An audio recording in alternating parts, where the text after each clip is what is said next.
All right. Hi, Luis. Nice to see you again. I'm not sure if you remember me, but I've definitely seen you around campus. I used to also work at SF State, Yes. at the Institute for Civic and Community Engagement. And I am currently the Community Safety and Transformation Program Manager at Stop API Hate. My name is Eunice Kim, and my pronouns are she, her. And I am living in the East Bay, specifically in Union City. And I graduated in 2017 with my Asian American Studies degree and went straight into my MPA program in 2017, in the fall of 2017. And I graduated in the spring of 2020. And so I heard about this blended program and I thought it was amazing. If it was an option for me, I definitely would have taken it up. Um, I think for me at that time, I thought this was the best segue for me because I wasn't quite sure what I was going to do with my ethnic studies degree. And I had been working in higher education for a little bit, and I got a permanent position at SF State, so I was able to get a big part of my master's degree paid for, compensated for. So it seemed like a really good plan for me. And I personally thought I was going to get into more gender justice work because that was a big part of my passion and my interests. But at the height of the pandemic, when there was just a huge increase of hate incidents and attacks towards the Asian American community, obviously that was something that I felt very passionate about. I knew I needed to do something. And Russell Jung is one of the co-founders of Stop API Hate. He was also one of my college advisors in my undergraduate program at Asian American Studies. And I reached out to him asking if there was any opportunities for me to help out in this small but mighty national coalition that he was forming with two other organizations, Chinese for Affirmative Action and API Equity Alliance. And they started off really small with a Google form so that people could start reporting their hate incidents. There was nowhere else to report these incidents throughout the nation or in the state. And I started as a legal volunteer. And I was able to wear a lot of hats, and they offered me a full-time position in 2021 as a program manager. And I was actually the first full-time staff member at Stop API Hate. And specifically with the MPA program, I feel like it really emphasized the importance of data-driven decision making. And that's a huge part of Stop API Hate's work. Obviously, we're a national data platform. And I was able to kind of dabble in research during my MPA program, and I was able to utilize evidence-based approaches in my current job as a community safety and transformation program manager. And I'm responsible for conducting research of national community safety initiatives, learning about what the best practices and research and challenges are, and providing recommendations to our coalition about our strategic plan around community safety. And specifically community and stakeholder engagement, cross collaboration with different stakeholders, connecting with local communities and governments all throughout the nation to understand what the needs are in specific local communities and to provide support and resources to communities that experience harm. So yeah, those are a lot of the skills I gained through the MPA program. And that's kind of how my path led me here. Awesome. And yes, good to see you again. Um, Thank you for sharing. And definitely I will agree and might repeat a lot of what you said, but definitely from a different perspective. But Luis de Paz Fernandez, in pronouns. I guess where I kind of started my journey with this, I graduated from SF State in 2015 with my degree in Latino Studies and International Relations. And similar to you, I didn't know what I was going to do with my ethnic studies degree. Um, but I kind of, I actually got a fellowship in Washington, D.C., followed that degree.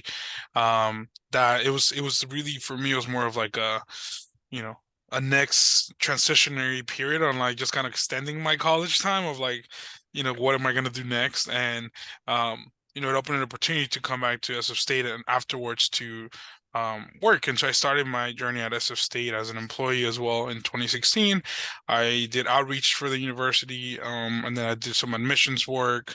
Then came to the president's office in more of an administrative role at the time. And um you know before or during that process, definitely a lot of my degree in ethnic studies, was really about like my identity, right, and having a voice in my community, and it was very community centered. So I think all of that came into play as being part of the community and taking ownership. And I mean, I don't know about your experience, but for me being a staff member at the university where I was a student at, it was very different, right? It was like I always wanted to get involved, but I didn't know how to, and very empowering, I would say.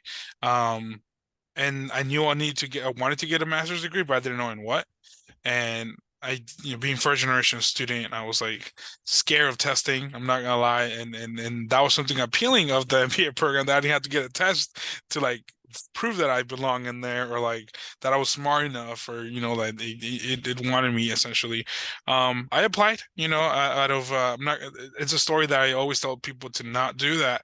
I applied without telling anybody. I just kind of showed up one day with my partner, and I was like, "Hey, I'm going to grad school," and they were like, "What does that mean?" Right? And but taking advantage of the our benefits, right? Our units that we could take. It wasn't that costly for me. I was able to do it. I was a dad, and I was also looking for a program that was flexible, that will allow me to work and also go to school at night, but still have a family like on the weekends and during the nights and whatnot. So that was very nice of the program.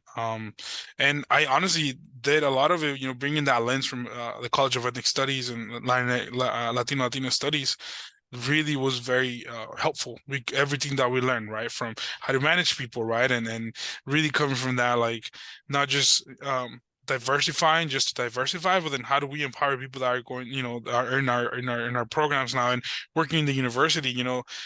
When President Mahoney came into the university, I was in the president's office in a different role at the time. Then the pandemic hit, and I think that kind of changed everything. I graduated during that pandemic, right? Like technically, I finished in December of 2019, transitioning into 2020. So, went to the Dream Resource Center and I worked with our undocumented students. I identify as an undocumented student as well at the time, and during my time in the MPA program, I was under DACA. Um, and then thankfully I was able to adjust my status and whatnot. But after the pandemic, I came back to the president's office in this role now, which I'm the presidential assistant for strategic initiatives. And one of my main kind of projects is working on our HSI designation, and what does it mean to be a Latinx student at SF State. And I mean, that's very well connected to my College of Ethnic Studies degree in education. And then implementing a lot of the skills and the things that I learned from the MPA program, right? From how does the university and organizations work, and looking at my different classes and data collect, and everything about HSI is about data, right? And I'm not gonna lie, that was probably my least favorite class because I struggled. And data as a third language that you could like be fluent at, it's like a whole new world. And I've learned that, right, to value the importance of that. And I was really first introduced about that in that deep level during the MPA program. But I think the combination of the College of Ethnic Studies and asking the why, I think that was important. Combining it and getting the answers through the MPA program, I thought that was really good. So, highly recommend it, especially if you're an SSA employee. I think it's a good little mix, and it allows you to really kind of take you to a next level in your journey. But I don't know, that was my experience, Eunice. I love that. Thanks for sharing, Luis. I also love that your current position is like a full circle where it's really connecting back to your Latina Studies program. So I love hearing that. Jeannie, would you like us to continue our conversation, or